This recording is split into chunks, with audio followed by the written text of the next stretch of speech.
तुम्हें याद है ना कि किस तरह से वॉल का रिफ्लेक्शन मिरर के रिफ्लेक्शन से डिफरेंट होता है? तो इस तरह से अगर देखो तो आने वाली लाइट बहुत सारे डिफरेंट डायरेक्शंस में बिखर कर रिफ्लेक्ट हो गई।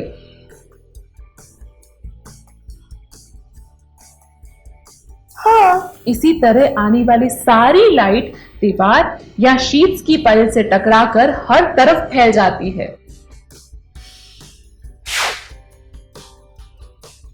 हाँ, याद है मम्मा, वॉल से टकराकर सारी लाइट इधर उधर बिखर कर रिफ्लेक्ट हो जाती है। हाँ, तो जब लाइट एक छोटे से पार्टिकल से टकराती है तो भी बिखर कर इधर उधर रिफ्लेक्ट हो जाती है।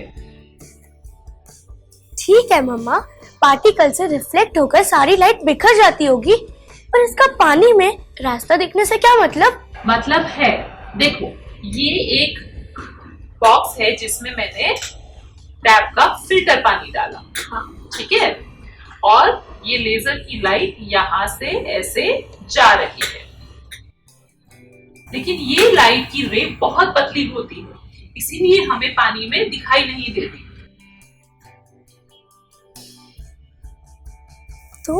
तो इसे देखने के लिए जरूरी है कि हम इस रे को मोटा कर दें। और वो कैसे करेंगे मम्मा? टैप का पानी लेकर। टैप का पानी प्योर नहीं होता है, उसमें बहुत सारे इम्प्योर पार्टिकल्स होते हैं और वो पार्टिकल्स लाइट की रे को रिफ्लेक्ट करके इधर उधर बिखेर देते हैं और इसी कारण लाइट ज्यादा मोटे एरिया में दिखाई देने लगती है, जिस वजह से हम इस लाइट को देख पाते हैं। अरे वाह मम्मा, फिर तो हम लेजर लाइट यूज करके आराम से पता लगा सकते हैं पानी फिल्टर का है या टैप का। हाँ बिल्कुल। वाह जी वाह, अगर मौका मिले तो कभी मेरे पास से आने वाली बारिश में ये लेजर लाइट डाल के जरूर देखना, आपको भी पता चल जाएगा इस प्योर दिल वाले आकाश से निकलने वाली बारिश कितनी प्योर होती है। पर मम्मा, 2 बूंद मिल्क डालने से लाइट का रास्ता इतना ज्यादा क्लियर कैसे दिखने लग गया था? मिल्क के पार्टिकल्स के साइज के कारण।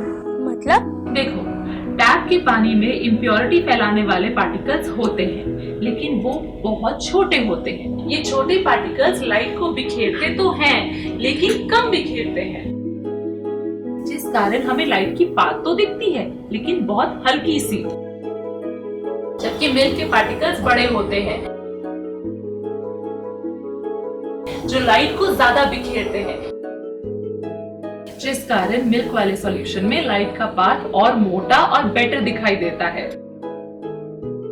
मतलब जितने बड़े पार्टिकल होंगे उतनी ज्यादा लाइट बिखरेगी? हाँ, लाइट उतनी ही ज्यादा बिखरेगी और उसका पाथ उतना ही मोटा होगा। और कमाल की बात ये है कि लाइट का पाथ धीरे धीरे पतला होता जाएगा।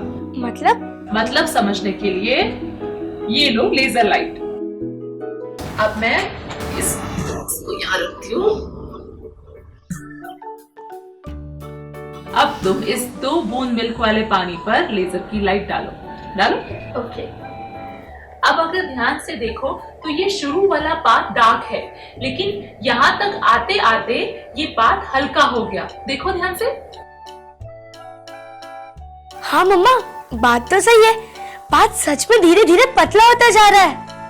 पर ऐसा क्यों हो रहा है मम्मा? वो इसलिए क्योंकि लाइट के बिखरने के कारण सीधे जाने वाली लाइट की क्वांटिटी कम हो जाती है और लाइट कम हो जाने के कारण लाइट का पाथ भी पतला हो जाता है। ओके मम्मा, तो अगर लाइट बहुत ज्यादा बिखर जाए तो क्या लाइट का पाथ बिल्कुल गायब हो जाएगा? वो देखने के लिए ये लो दूध और इसमें 1 चम्मच दूध डालो।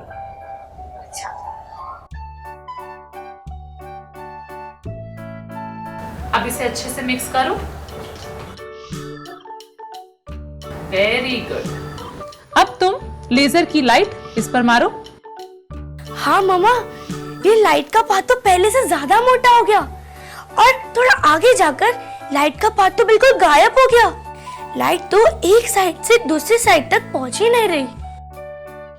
वो इसलिए क्योंकि अब इस सॉल्यूशन में मिल्क के बहुत सारे पार्टिकल्स आ गए हैं और वो सारे पार्टिकल्स लाइट को इतना ज्यादा बिखेर रहे हैं कि आधे रास्ते में ही सारी की सारी लाइट बिखर कर खत्म हो जा रही है। और इसी तरह लाइट के बिखरने को ही स्कैटरिंग ऑफ लाइट कहते हैं। ठीक है मम्मा, मैं स्कैटरिंग ऑफ लाइट तो समझ गई, पर इसका स्काई के ब्लू होने से और कलर चेंज करने से क्या मतलब? आपकी बातें सुनकर मजा तो बहुत आ रहा है मैडम, पर ये बात मुझे भी समझ नहीं आ रही कि इन सब का मेरे कलर्स से क्या मतलब है। को समझाने के लिए मैं सबसे पहले इस पानी को फेंक देती हूँ। ठीक है। अब हम इसमें फ्रेश वाटर डालते हैं। ठीक है। ये मैंने फ्रेश वाटर इसमें डाला। ये लो चम्मच। अब फिर से इसमें 2 बूंद मिल्क डालो। फिर से ये सेम एक्सपेरिमेंट कितने बार करवाओगी मम्मा? पेशेंस रखो बेटा, पेशेंस। अभी तो मैजिक शुरू होने वाला है। मैजिक अभी करती हूँ। एक और ये दूसरा बूंद। मैं इसे अच्छे से मिक्स कर देती हूँ। ठीक है, अब तुम सबसे पहले ये लाइट्स को बंद करो। ठीक है।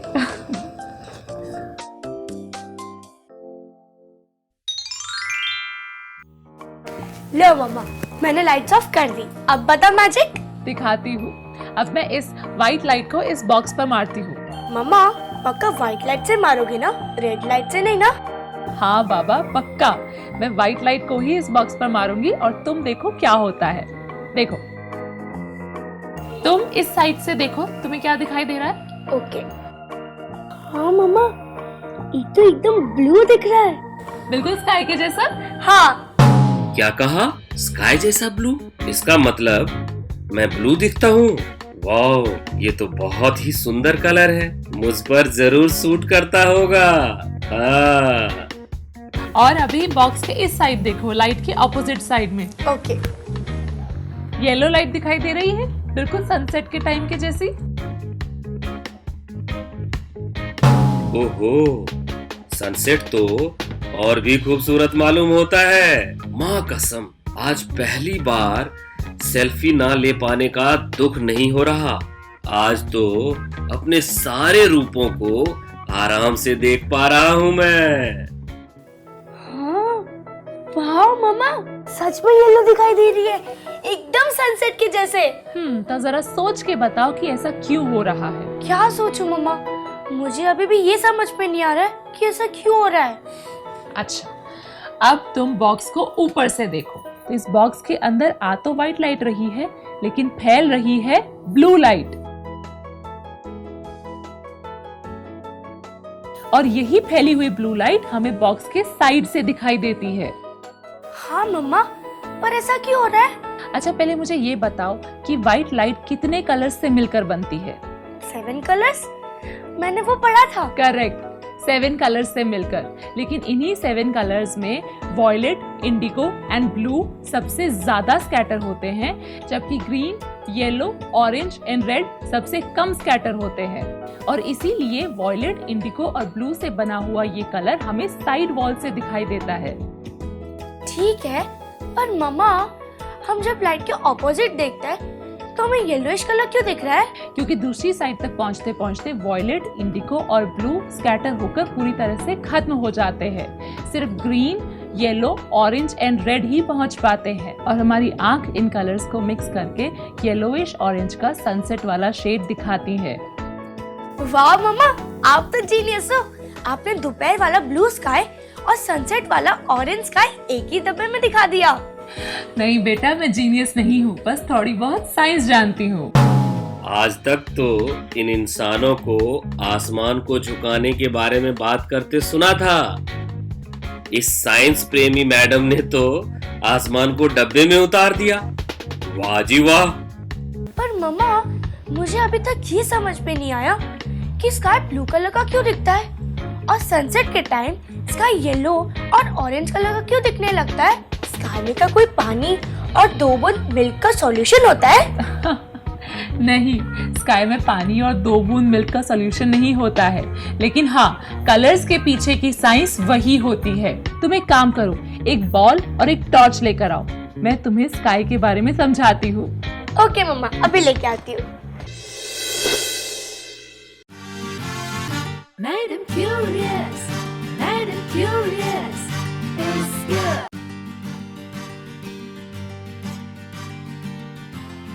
वाह, मजा आ गया खूबसूरत नीले आसमान के कलर को बॉक्स में उतरते देखकर। ये सब इसलिए होता है क्योंकि वॉयलेट, इंडिगो और ब्लू कलर्स ज्यादा स्कैटर होते हैं और बाकी कलर्स कम। पर यही फिनोमेना आसमान में कैसे होता है और सनसेट और सनराइज के टाइम आसमान का कलर बदल क्यों जाता है, ये सब जानने के लिए हमारी अगली कॉन्सेप्ट फिल्म जरूर देखिए।